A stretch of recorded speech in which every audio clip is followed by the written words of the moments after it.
In this unit, we will be looking at the structure of government and how it functions.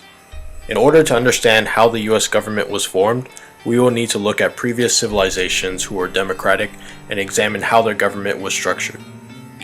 We will specifically be looking at the governmental structure of ancient Rome and what made their democracy successful, and what eventually brought it down.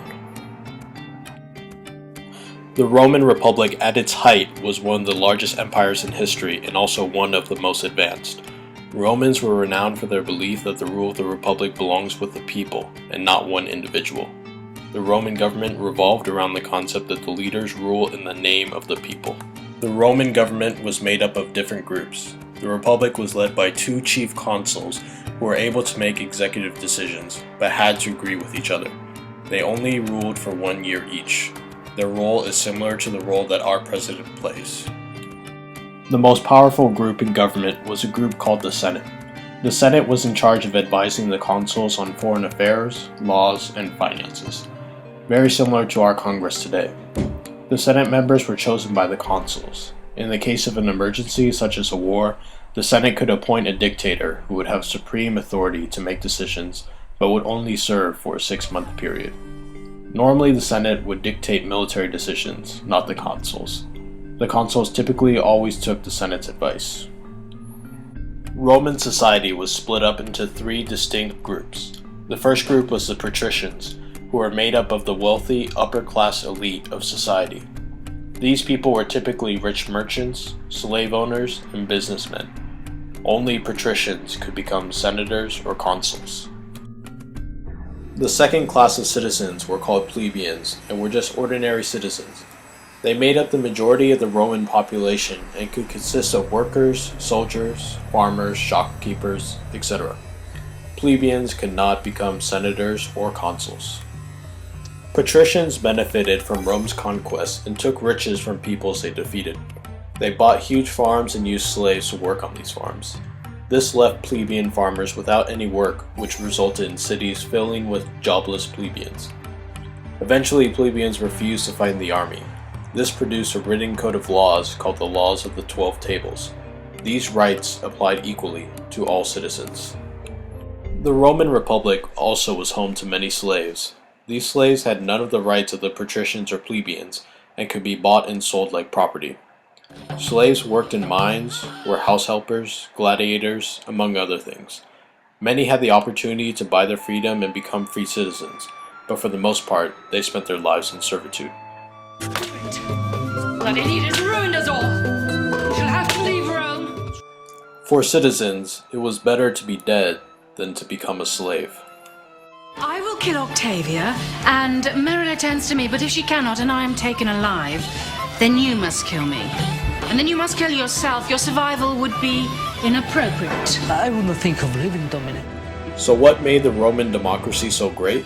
It gave every citizen the right to have a say in government, in the same way that we have the right to vote and to speak our minds. No one leader held power for too long. Both the consuls and the Senate had to work together to come to decisions. Therefore, no one corrupt leader could cause a republic to collapse. The leaders were answerable to the people, who had the freedom of speech to either protest peacefully and get their message across, or in unfortunate cases, protest violently to get their point across.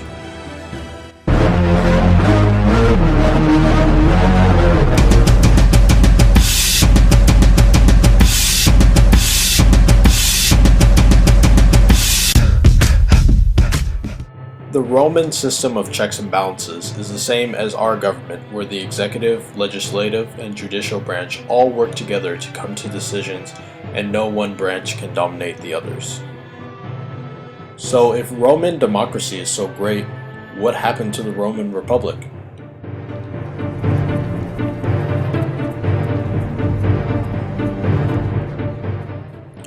Julius Caesar. He began a long line of emperors who ruled over Rome for the remainder of its existence. Emperors had control of the army, which essentially gave them power over the entire government, since they could use them to coerce the senators to do what they wanted. My dear boy, this is not what we agreed. It is not. Nevertheless, here we are. Brutus and Cassius still have many friends. You'll split the chamber, the unity of the Republic. Step away from my chair.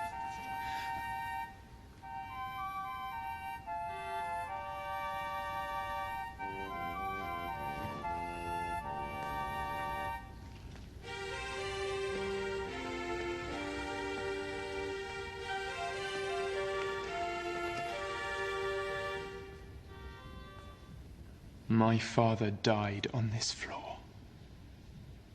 Right there.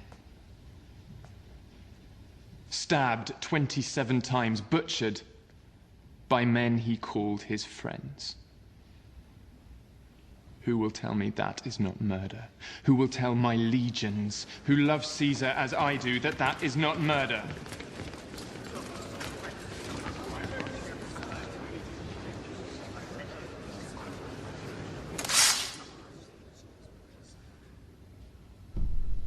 Who will speak against the motion? While the Roman Empire had several visionary emperors such as Julius Caesar and Octavian, they were succeeded by a series of corrupt leaders whose leadership led to the collapse of the Roman Empire. Without democracy, the people do not have the right to free speech or to influence the laws that govern them. How different would our society be if the president became a dictator? Would the American Republic share the same fate as the ancient Roman Republic?